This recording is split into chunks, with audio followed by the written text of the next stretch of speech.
Capítulo 7. El día siguiente fue malo. Mi padre y mi madre habían salido ya de casa cuando me levanté. Hacía frío y el cielo tenía un deprimente tono gris sin encanto alguno. Salí por la habitación de mis padres a la terraza que recorría todo el lateral de su dormitorio y del que yo compartía con mi hermana. Me quedé ahí, suplicándole al cielo que Úrsula se hubiera cansado de su juego y que no tuviera que volver a verla nunca. Úrsula me estaba esperando al final de las escaleras cuando bajé. «Seguimos con las mismas normas de ayer», dijo. «No puedes salir de la parcela. Si lo intentas, te encerraré en tu cuarto y cuando vuelvan tus padres les diré que has hecho algo repugnante». «No te creerán». Úrsula sonrió con dulzura. «¿Estás seguro?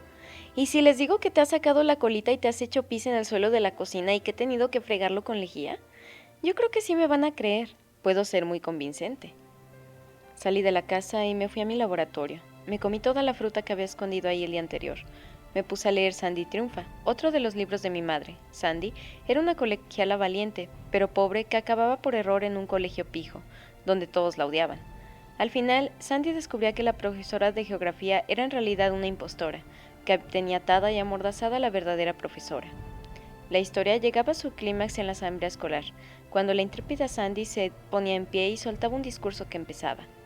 «Sé que yo no debería estar en este colegio. Estoy aquí por un error que hizo que enviaran a Sandy con Y al instituto público. Pero tengo que agradecerle a la providencia que me hayan traído hasta aquí, porque la señorita Sterling no es quien dice ser». Al final, Sandy lograba ser aceptada por los que antes la odiaban. Mi padre llegó pronto de trabajar. Hacía mucho tiempo que no le veía llegar tan temprano. Quería hablar con él, pero nunca estaba solo. Los observé desde la rama del haya. Primero, le enseñó los jardines a Úrsula, mostrándole orgulloso los rosales y las grosellas, los cerezos y las alaceas, como si él tuviera algo que ver con ellos, como si no hubiera sido el señor Gollery quien los había plantado y criado durante los últimos 50 años, sin siquiera antes de que compráramos la casa. Úrsula se reía de todos sus chistes. No podía oír lo que le decía mi padre, pero vi aquella media sonrisa que se le ponía cuando sabía que estaba diciendo algo gracioso. Úrsula se acercaba demasiado a él. A veces mi padre le ponía la mano en el hombro, con confianza. Me preocupaba que estuviera tan cerca de ella. Mi padre no sabía quién era en realidad. Era un monstruo, y él pensaba que era una mujer normal y corriente, y estaba siendo amable con ella. Úrsula se había cambiado de ropa, una falda gris por debajo de la rodilla y una blusa rosa. En cualquier otra circunstancia, si hubiera visto a mi padre paseando por el jardín, habría corrido a su encuentro, pero ese día no. Tenía miedo de que se enfadara, o de que Úrsula dijera algo que hiciera que se enfadara conmigo.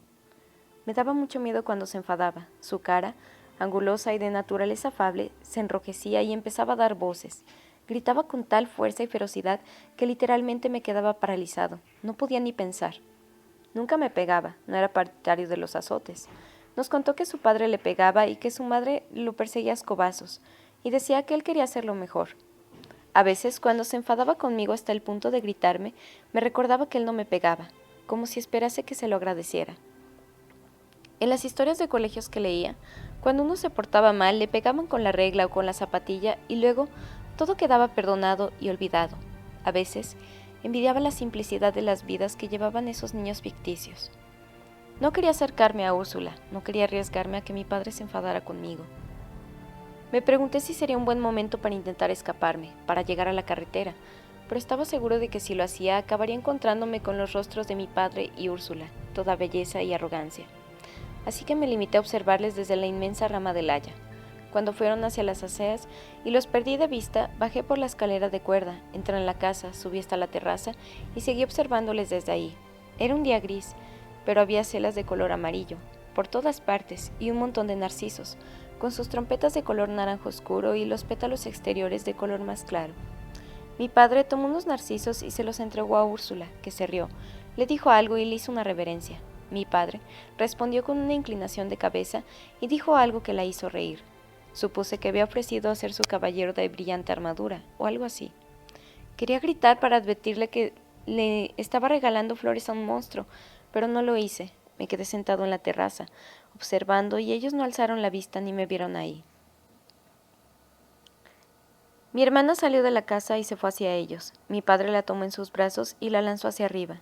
Entraron los tres en la casa, mi padre con mi hermana abrazada a su cuello y Úrsula con los brazos llenos de flores amarillas y blancas. Los observé. Vi cómo la mano de mi padre, la que tenía libre, se deslizaba hasta la curva del trasero de Úrsula, con naturalidad, con mucha familiaridad.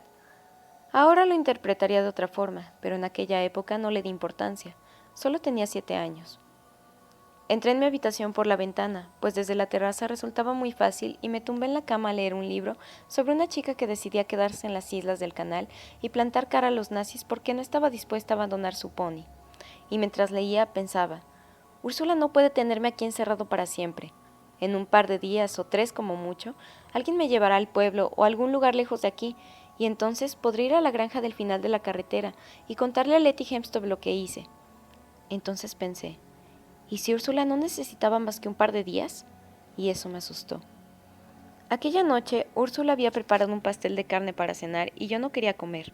Estaba decidido a no comer nada que ella hubiera preparado o tocado. A mi padre no le hizo ninguna gracia. «Pero es que no quiero comer», le dije. «No tengo hambre».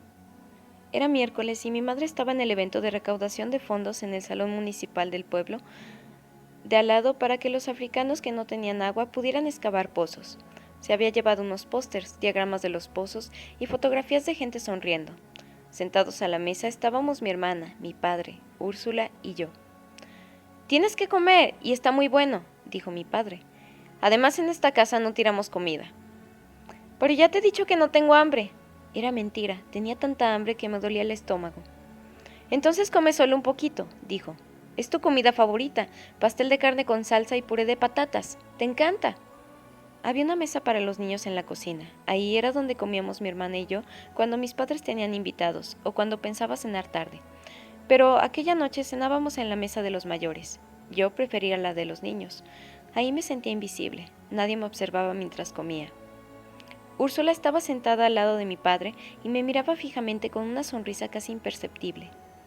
Yo sabía que lo mejor que podía hacer era callarme, o hablar lo menos posible, pero no pude contenerme. Tenía que decirle a mi padre que no quería comer. «No pienso comer nada que haya preparado ella», le dije. «No me gusta». «Te comerás lo que tienes en el plato», dijo mi padre. «Como mínimo pruébalo y pídele disculpas a la señorita Mounton». «Ni hablar». «No hace falta», terció Úrsula en tono comprensivo y me miró e esbozó una sonrisa. No creo que las otras 2 personas que estaban sentadas a la mesa se percataran de la ironía que había en su sonrisa, ni de que la expresión en su cara era mucho menos comprensiva, como tampoco lo era su sonrisa, ni aquellos ojos de trapo podrido. «Sí que hace falta», dijo mi padre. Había elevado el tono solo un poco y tenía la cara levemente enrojecida. «No pienso tolerar que te haga un feo, Úrsula». Luego, volviéndose hacia mí, continuó. «Dame una buena razón, solo una, para no disculparte con Úrsula y comerte la deliciosa cena que nos ha preparado». Yo no sabía mentir, así que se lo dije. «Porque no es humana», dije. Es un monstruo, es...» ¿Cómo llamaban las Hempstead a esas criaturas? «¡Es una pulga!». Las mejillas de mi padre tenían ahora un color rojo intenso y tenía los labios apretados. «Vamos fuera, al pasillo, ya».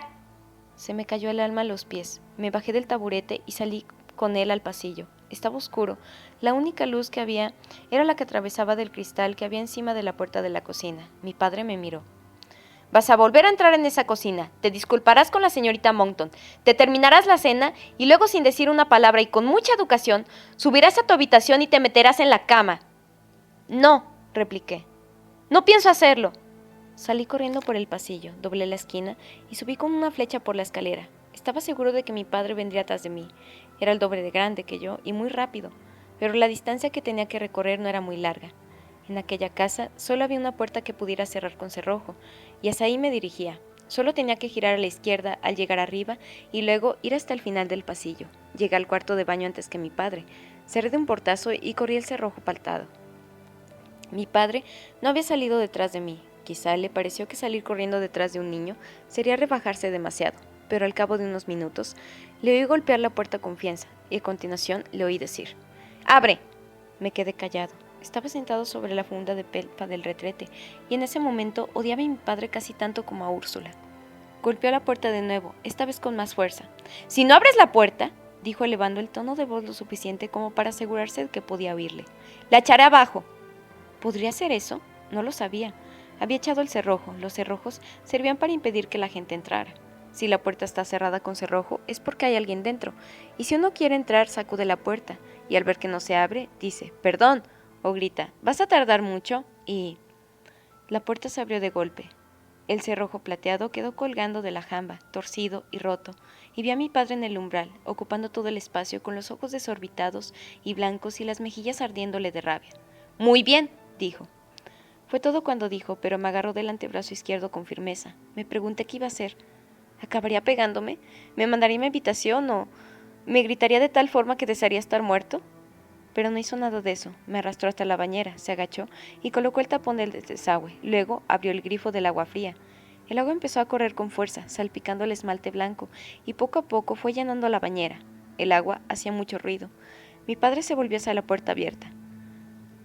«Yo me ocuparé de esto», le dijo a Úrsula Monckton. Estaba en la puerta del baño con mi hermana cogida de la mano y parecía amable y preocupada, pero en sus ojos había un brillo triunfal. «Cierra la puerta», le ordenó mi padre. Mi hermana empezó a lloriquear, pero Úrsula cerró la puerta como pudo, porque una de las bisagras se había salido de su sitio y el cerrojo impedía que se cerrara del todo. Nos quedamos solos mi padre y yo. Sus mejillas habían pasado del rojo al blanco, y tenía los labios apretados, y yo no sabía qué era lo que iba a hacer, ni por qué estaba llenando la bañera, pero tenía miedo. Mucho miedo. «Me disculparé», dije. «Le diré que lo siento mucho, no hablaba en serio, no es ningún monstruo, es muy guapa». Mi padre no dijo nada. La bañera estaba llena y cerró el grifo del agua. Luego, con un movimiento rápido, tiró de mí, puso sus enormes manos bajo mis axilas y me levantó sin la menor dificultad, haciéndome sentir ligero como una pluma. Lo miré.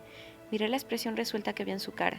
Se había quitado la chaqueta antes de subir. Llevaba una camisa de color azul claro y una corbata granate estampada de cachemir. Se quitó el reloj, que tenía una correa extensible, y lo dejó en el alféizar de la ventana. Entonces supe lo que iba a hacer y empecé a patalear y agitar los brazos, pero no me sirvió de nada y mi padre me sumergió en el agua fría. Yo estaba horrorizado, pero al principio no era más que el susto ante un hecho que no seguía pautas habituales. Estaba completamente vestido. Eso no estaba bien. Llevaba puestas las sandalias. Aquello no estaba bien. El agua del baño estaba fría, muy fría, y aquello no estaba nada bien. Eso era lo que pensaba al principio, pero cuando me hundió en el agua y siguió empujando hasta que mi cabeza y mis hombros estuvieron sumergidos en el agua helada, el horror adquirió unas proporciones que pensé, me voy a morir. Y con ese pensamiento en mente estaba decidido a vivir. Agité los brazos buscando algo a lo que agarrarme, pero no había nada, solo las resbaladizas paredes de la bañera en la que me había bañado los últimos 2 años. Había leído muchos libros en aquella bañera. Era uno de mis lugares seguros y ahora iba a morir ahí, estaba seguro de ello. Abrí los ojos bajo el agua y vi algo colgando justo delante de mi cara. Mi oportunidad de salvar la vida, y me agarré con las 2 manos. Era la corbata de mi padre. Me agarré con fuerza, intentando impulsarme hacia arriba mientras mi padre me empujaba hacia abajo, pero me agarré con todas mis fuerzas, intentando sacar la cara del agua helada. Me agarré a su corbata con tal fuerza que mi padre no podía seguir hundiéndome sin caerse de la bañera. Había logrado sacar la cara del agua y me agarré a la corbata con los dientes, justo por debajo del nudo. Forcejeamos. Yo estaba empapado y me producía cierto placer saber que él lo estaba también. Tenía la camisa pegada a su inmenso cuerpo. Volví a hundirme, pero el miedo a morir nos da fuerza. Me agarré a su corbata con las manos y los dientes, de tal modo que solo pegándome podría haberme soltado. Mi padre no me pegó. Se enderezó y pude salir del agua. Estaba empapado y furioso, tosía, lloraba y estaba muy asustado. Dejé de morder su corbata, pero seguí agarrándola con ambas manos. «¡Me has destrozado la corbata! ¡Suelta!», dijo. El nudo estaba tan apretado que tenía el tamaño de un guisante, y el resto estaba empapado. «Deberías alegrarte de que tu madre no esté aquí». Le solté y me desplomé en el encharcado suelo de línole. Retrocedí un paso hasta el retrete. Mi padre me miró. «Vete a tu habitación. No quiero volver a verte esta noche». Y me fui a mi habitación.